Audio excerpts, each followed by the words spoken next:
नमस्कार दोस्तों, class 12th chemistry का पेपर आपके लिए लेके आ चुके हैं। पूर्णांक इसका 56 रहने वाला है और समय 3 घंटे 15 मिनट का रहेगा। सभी दिशा निर्देशांक आपको यहाँ पर दे दिए गए हैं।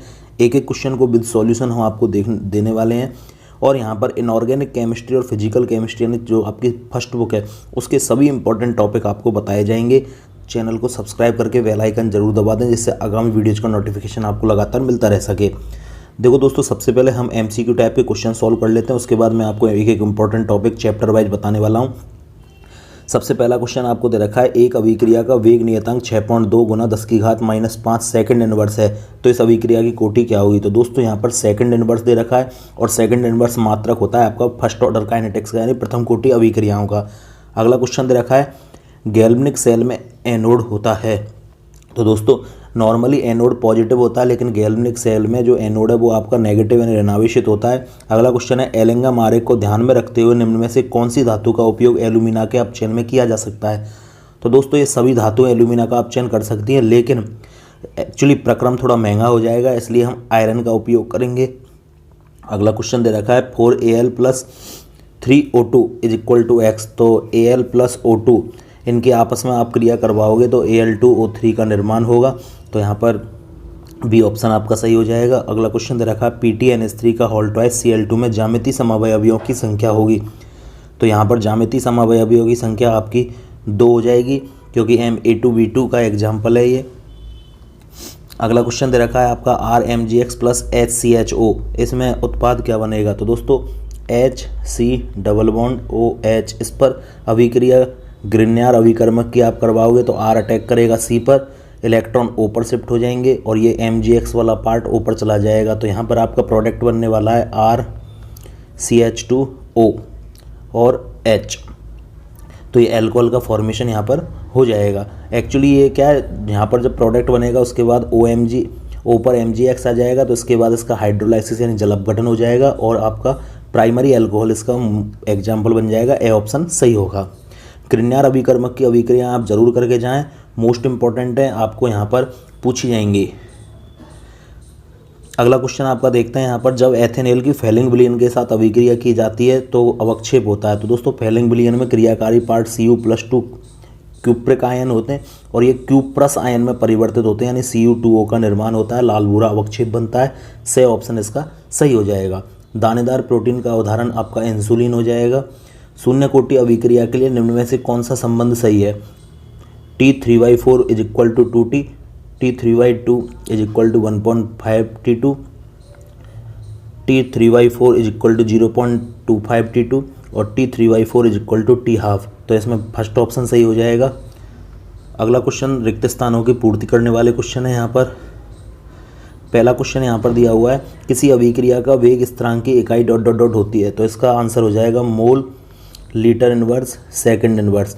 फर्स्ट ऑर्डर, प्रथम कोटि, शून्य कोटि और तृतीय कोटि का मात्रक आप जरूर देख के जाएं। इस चैप्टर में आपको अभिक्रिया का वेग, अभिक्रिया के वेग स्थिरांक की परिभाषा, अवकलित समीकरण, इसके अलावा अभिक्रिया की कोटि, अनुसंख्यता, अभिक्रिया की कोटि और अनुसंख्यता में अंतर। दोस्तों प्रथम कोटि, शून्य कोटि और द्वितीय कोटि अभिक्रिया के मात्रक, छठम कोटि अभिक्रिया की परिभाषा, फर्स्ट ऑर्डर का समाकलित वेग समीकरण, शून्य कोटि, प्रथम कोटि और आर्हेनियस समीकरण जो आपका दिया हुआ है, उनके आप जितने भी ग्राफ दे रखें उन ग्राफों को जरूर करके जाएं, क्योंकि ग्राफ से क्वेश्चन आना आपका लगभग तय होता है इस चैप्टर से। अर्धायु काल के जो सूत्र हैं वो भी आप देख कर जाएँ इसके लिए। और इसके अलावा अभिक्रिया के वेग पर उत्प्रेरक का प्रभाव और संघट्ट सिद्धांत, इन टॉपिकों को आप ज़रूर कर लें। इसके अलावा अगला क्वेश्चन मैं आपको बताता हूँ, वर्ग 15 के तत्वों का सामान्य इलेक्ट्रॉनिक विन्यास लिखिए। तो दोस्तों पी ब्लॉक के तत्वों का सामान्य इलेक्ट्रॉनिक विन्यास होता है NH2Np126। अब 15 का पूछ रहा है तो इसका हो जाएगा NH2Np3। 16 का पूछता तो Np4 हो जाता, लेकिन पी ब्लॉक की जगह आपको F ब्लॉक के और D ब्लॉक के वाह्यतम कोष का विन्यास जरूर करके जाना, मोस्ट इंपॉर्टेंट क्वेश्चन है। पी ब्लॉक चैप्टर से दोस्तों आप चैप्टर के बीच में और चैप्टर के पीछे जितने भी क्वेश्चन दिए हुए हैं, चाहे उदाहरण में कोई क्वेश्चन दे रखा है, टेक्स्ट बुक के रूप में कोई क्वेश्चन दे रखा है, चैप्टर के बीच में जितने भी क्वेश्चन दे रखे हैं और पीछे दे रखे हैं उनको जरूर करके जाएं। 4 में से आपको 3 नंबर बड़े आसानी से मिल जाएंगे। अगला क्वेश्चन देखते हैं हम यहाँ पर, एल्कोहल की अभिक्रिया PCl5 के साथ करने पर क्या होगा? तो दोस्तों एल्कोहल ROH की अभिक्रिया हम PCl5 के साथ करेंगे तो यहाँ पर RCl बन जाएगा, एल्किल क्लोराइड, साथ में HCl बन जाएगा और POCl3 का निर्माण हो जाएगा। अगला क्वेश्चन है, कोशिका का पावर हाउस माइटोकॉन्ड्रिया को कहा जाता है। अगला क्वेश्चन देखते हैं हम, एथिल एसीटेट के जल अपघटन का उदाहरण लेकर छद्म कोटि अभिक्रिया को लिखिए। एथिल एसीटेट CH3COO C2H5, इसको एथिल एसीटेट बोलते हैं और इसके जल अपघटन की अभिक्रिया लेनी है तो HOH के साथ अभिक्रिया करवाएंगे तो ये एस्टर का फॉर्म यहाँ पर CH3COOH कार्बोक्सिलिक एसिड बन जाएगा और C2H5OH बन जाएगा, एल्कोहल का फॉर्मेशन हो जाएगा। अब दोस्तों इस अभिक्रिया में क्या होता है, केवल एथिल एसीटेट ही अभिक्रिया के वेग स्थिरांक में भाग लेता है। जल इस अभिक्रिया में आधिक्य में होता है और आधिक्य में होने के कारण इसकी मात्रा को हम अभिक्रिया के वेग में काउंट नहीं करते हैं, तो ये एक छद्म प्रथम कोटि अभिक्रिया का मात्रक होता है क्योंकि अभिक्रिया का वेग केवल एथिल एसीटेट की सांद्रता पर ही निर्भर करता है। अगला क्वेश्चन, निम्नलिखित यौगिकों की अम्लीयता के बढ़ते क्रम में लिखिए। देखो दोस्तों, चाहे एल्कोहल हो, चाहे फिनॉल हो, चाहे कार्बोक्सिलिक एसिड, +I प्रभाव बढ़ने के साथ साथ अम्लीयता के मानों में कमी आती है और -I बढ़ने के साथ साथ अम्लीयता बढ़ती है। -I बढ़ने के साथ साथ अम्लीयता के मानों में वृद्धि होती है। अब देखो यहाँ पर सबसे पहले CH3, यहाँ पर 2 CH3 समूह का +I प्रभाव लगेगा। HCOOH में कोई +I प्रभाव समूह वाला समूह नहीं है। यहाँ पर CH3 का होल्ट्राइज तो 3 +I प्रभाव दर्शाने वाले समूह है और CH3 यहाँ पर एक ही +I प्रभाव दर्शाने वाला समूह है। +I का मतलब होता है इलेक्ट्रॉन देना, तो सबसे जो ज़्यादा अम्लीय होगा वो HCOOH हो जाएगा, उससे थोड़ा कम अम्लीय हो जाएगा आपका CH3COOH, उससे थोड़ा कम हो जाएगा आपका एसिड वाला आइसो समूह वाला, और सबसे जो कम अम्लीय होगा वो आपका ये वाला समूह हो जाएगा। तो सबसे कम अम्लीय आपका ये वाला होगा, उसके बाद ये वाला, फिर इसके बाद आपका ये, और फिर सबसे ज़्यादा अम्लीय आपका फॉर्मिक अम्ल होने वाला है। अगला क्वेश्चन है, डाइएजुटीकरण अभिक्रिया का उदाहरण आपको बताना है। तो एनिलीन की अभिक्रिया नाइट्रस अम्ल HNO2 के साथ 0 से 5 डिग्री सेंटीग्रेड या 273 केल्विन से 278 केल्विन ताप पर कर देते हैं तो बेंजीन डाइएजोनियम क्लोराइड N2+Cl- का निर्माण हो जाता है। इसे डाइएजुटीकरण अभिक्रिया कहा जाता है। अक्रिय गैस तत्वजन किसे कहते हैं? तो दोस्तों अक्रिय गैस वर्ग संख्या 18 के तत्वों को कहा जाता है। Helium, neon, argon, krypton, xenon, radon और ऑग्नेशन, ये आपके अक्रिय गैस होती हैं और इनके बाह्यतम कोश फुलफिल्ड होने के कारण ये सामान्यतः क्रिया नहीं करते हैं। अगला क्वेश्चन देखते हैं, विलियमसन्स ईथर संश्लेषण की अभिक्रिया लिखिए। तो दोस्तों विलियमसन्स ईथर संश्लेषण में RONA सोडियम एल्कोक्साइड की अभिक्रिया RX के साथ की जाती है तो ईथर का निर्माण होता है और साथ में NaX बाहर निकल जाता है। अगला क्वेश्चन दे रखा है, फिनॉल की अम्लीय प्रकृति को दर्शाने वाली एक अभिक्रिया लिखिए। तो दोस्तों फिनॉल की अम्लीय प्रकृति को दर्शाने के लिए हम फिनॉल की अभिक्रिया Na के साथ, NaOH के साथ या फिर Na के साथ कर देते हैं तो सोडियम फिनॉक्साइड आयन का क्या हो जाता है, निर्माण हो जाता है और साथ में हाइड्रोजन गैस यहाँ पर मुक्त होती है। अगला क्वेश्चन है, झाग प्लवन विधि में फेन स्थायी कारक का नाम लिखिए। तो झाग प्लवन विधि में फेन स्थायी कारक का नाम क्रीसॉल, एनिलीन, ये आपके फेन स्थायी कारक होते हैं। इसके अलावा दोस्तों 5वें चैप्टर में आप भौतिक अधिशोषण और रासायनिक अधिशोषण में अंतर आप जरूर करके जाएं। अधिशोषण के समतापी वक्र जो रखा, दाब का प्रभाव यानी फ्रेंडलिक समतापी वक्र, उसे जरूर देखें। समांगी और विषमांगी उत्प्रेरण क्या होता है, जियोलाइट किसे कहते हैं, द्रवरागी और द्रवरागी कोलाइडों में अंतर, सहचारी यानी मिसेल कोलाइड जो होते हैं, कोलाइडों के निर्माण की विधियाँ जो दोनों दे रखी हैं आपकी, पेप्टेन, ब्रेडिंग आर्क, इनको जरूर देख के जाएँ आप। अपोहन, अति सूक्ष्म निस्यंदन, टिंडल प्रभाव, वैद्युत कण संचलन और स्कंदन की जो चारों विधियां दे रखी हैं उनको भी आप ज़रूर देखें। इसके अलावा इमल्सन और कॉट्रिल धूम्र अवक्षेप और हार्डी सुलझे का नियम, इनको आप ज़रूर देख कर जाएँ इस चैप्टर में। अगला क्वेश्चन देखते हैं, I2ICl से कम क्रियाशील होता है क्योंकि दोस्तों I2 में I और I के बीच में बॉन्ड बनता है जो कि अध्रुवीय प्रकृति का होता है, जबकि ICl में I और Cl ध्रुवीय प्रकृति का होता है और ध्रुवीय प्रकृति का होने के कारण ये जल्दी वियोजित हो जाता है, मतलब टूट जाता है, इसलिए ये अधिक क्रियाशील होता है।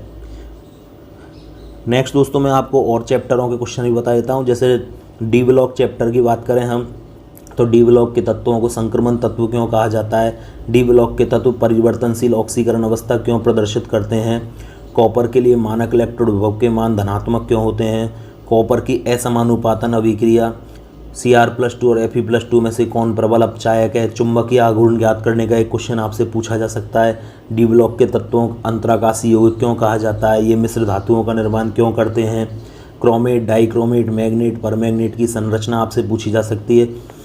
इसके अलावा लैंथेनाइड संकुचन, एफ ब्लॉक के तत्वों के बाह्यतम कोश का इलेक्ट्रॉनिक विन्यास, मिश्र धातु क्या होते हैं, तो ये आपसे क्वेश्चन पूछे जा सकते हैं। इसके अलावा दोस्तों डी ब्लॉक चैप्टर में से आप चैप्टर के बीच में जितने भी क्वेश्चन आपके दिए हुए हैं उनको भी ज़रूर करके जाएं, उनमें से भी क्वेश्चन आपका पूछा जा सकता है। अब नवे चैप्टर की बात करें अपन कोऑर्डिनेशन कंपाउंड की, तो चैप्टर नंबर 9 में से आपसे पूछा जा सकता है कीलेट लिगेंड क्या होते हैं, समन्वय संख्या किसे कहते हैं, संकुलों के नामकरण, समावयवता, संकरण, CFT और CFT में जो चतुष्फलकीय और अष्टफलकीय संकुलों के लिए जो ऊर्जा आरेख हैं उनसे आपसे पूछा जा सकता है। TiH2O का होल 6+3 संकुल बैंगनी रंग का होता है क्यों, इसको भी आपसे पूछा जा सकता है। चैप्टर नंबर 6 की बात करें तो कॉपर के अयस्क एवं एल्यूमिनियम के जो अयस्क हैं उनको आपसे पूछा जा सकता है। सांद्रण और सज्जीकरण किसे कहा जाता है, झाग प्लवन विधि, भर्जन और निस्तापन में अंतर मोस्ट इंपॉर्टेंट क्वेश्चन है। बात्य भट्टी का चित्र आपसे पूछ सकता है। हॉल और हेराल्ड प्रक्रम आपसे पूछा जा सकता है। हाइड्रो धातु कर्म किसे कहते हैं, मंडल परिष्करण विधि, मांड विधि, बान आर्किल विधि, ये आपसे पूछे जा सकते हैं। अब चैप्टर नंबर 3 की बात करें तो मानक हाइड्रोजन इलेक्ट्रोड क्या होता है, इलेक्ट्रोड विभव का मापन कैसे किया जाता है, निर्नष्ट समीकरण क्या होता है, प्रतिरोध, विशिष्ट प्रतिरोध, मोलर चालकता, चालकता, इनकी परिभाषा और मात्रक आपसे पूछ सकता है। कोलराउस का नियम आपसे पूछा जा सकता है। फेराडे का नियम आपसे पूछ सकता है। विद्युत अपघटन के उत्पाद आपसे पूछे जा सकते हैं। लेक्लांसी सेल, सीसा संचायक सेल और संचारण, इनकी अभिक्रियाएं आप ज़रूर करके जाएं, ये आपसे पूछे जा सकते हैं। और चैप्टर नंबर 2 की बात करें हम तो चैप्टर नंबर 2 में आपसे पूछा जा सकता है मोलरता, मोललता, हेनरी के नियम एवं उसके अनुप्रयोग, जो एनॉक्सिया है और सिलेंडर में कौन सी गैस ली जाती है। राउल्ट का नियम आपसे पूछा जा सकता है। अनादर्श और आदर्श विलयन के एग्जाम्पल आपसे पूछ सकता है। स्थिर क्वाथी विलयन क्या होता है, ये आपसे पूछ सकता है। अनुसंख्यक गुणधर्म किसे कहा जाता है, ये भी आपसे पूछा जा सकता है। इसके अलावा क्वथनांक में उन्नयन, हिमांक में अवनमन, इनको भी आप थोड़ा सॉल्व करके जाएं। परासरण, प्रतिलोम परासरण की परिभाषा और एक बांठाप गुणांक का क्वेश्चन आप ज़रूर देख लें। और चैप्टर के न्यूमेरिकल, चैप्टर नंबर 2, 3 और 4 में चैप्टर के बीच में जो न्यूमेरिकल दे रखे हैं उनको ज़रूर देखें आप। और लास्ट चैप्टर नंबर 1 में बात करें तो क्रिस्टलीय और अक्रिस्टलीय ठोसों में अंतर, विषमदैशिकता, कांच को अतिशीतल द्रव क्यों कहते हैं, ध्रुवीय आणविक ठोस, SCC, BCC, FCC की संकुलन दक्षता, एकंताक्ष और षटकोणीय में आपके अक्षीय कोण और अक्षीय लंबाइयों के मान आपसे पूछ सकता है। चतुष्फलकीय व अष्टफलकीय रिक्तियाँ आपसे पूछी जा सकती हैं। शॉर्ट की फ्रैंकल दोष में अंतर आपसे पूछ सकता है। और F केंद्र क्या होता है, ठोसों के विद्युतीय गुण, N और P प्रकार के अर्धचालक, अनुचुंबकीय प्रतिचुंबकीय में अंतर, तो ये सभी आपसे पूछे जा सकते हैं। चैप्टर की PDF फाइल और मोस्ट इंपॉर्टेंट क्वेश्चनों के लिए आप हमारे Telegram channel education by Mohit sir को ज्वाइन कर लें। वहाँ से मैं एक एक चैप्टर के आपको ये सभी वीडियो प्रोवाइड करवा दूंगा। इसके अलावा दोस्तों ऑर्गेनिक के मोस्ट इंपॉर्टेंट क्वेश्चन जानने के लिए आप हमारी दूसरी वीडियो देखें जो थोड़ी देर बाद अपलोड कर दी जाएगी। जब तक आप इन क्वेश्चनों को देखें, Telegram channel education by Mohit sir पे आपको ये पेपर और साथ में इनऑर्गेनिक और फिजिकल के मोस्ट इंपॉर्टेंट क्वेश्चन अवेलेबल हो जाएंगे। तो मिलते हैं ऑर्गेनिक के मोस्ट इंपॉर्टेंट क्वेश्चनों के साथ नई वीडियो में। जय हिंद।